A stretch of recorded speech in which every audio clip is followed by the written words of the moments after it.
नमस्कार प्रणाम दोस्तों, कैसे हैं आप लोग। और हम हैं आप सभी के मिथिलेश प्रेमी। और अभी बहुत ही ज़बरदस्त एक सैड सॉन्ग रिकॉर्ड हुआ है। अभी हम बैठे हुए हैं अभी सिस्टम पे, देख सकते हैं। और अभी बहुत ही अच्छा सैड सॉन्ग जो तू सनम हर जाई भैलू हो, और बहुत ही एको गाना रिकॉर्ड हुआ है जो रक्षाबंधन का। बहुत ही सुंदर गाना बहुत जल्द आप लोगों के बीच में मिली। और कई अभी इस समय गाना रिकॉर्ड कर रहे हैं हम, जो अपना सैड सॉन्ग 3-4 गो है। और एको ये वाला रक्षाबंधन वाला बहुत ही सुंदर गाना एंजल म्यूजिक पे सुने के मिली आप लोगों के।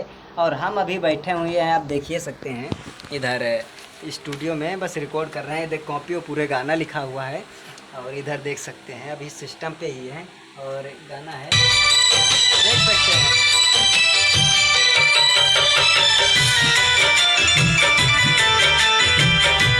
बहुत ही सुंदर गाना सैड सॉन्ग।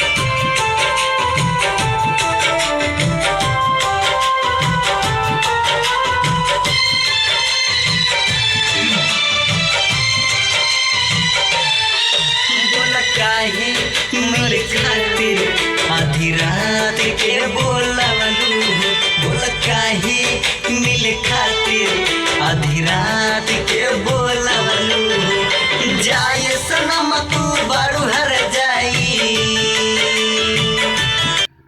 ये गाना बहुत जल्द आप लोगन के एंजल म्यूजिक पे सुने के मिली, जो जाए सनम तू बारू हर जाई। बहुत ही सुंदर गाना है। आप लोग प्यार आशीर्वाद देते रहिए इसी तरह मिथिलेश प्रेमी को। अभी 2 गाना रिकॉर्ड हो चुका है अभी, और गाना रिकॉर्ड हो रहे हैं लगातार।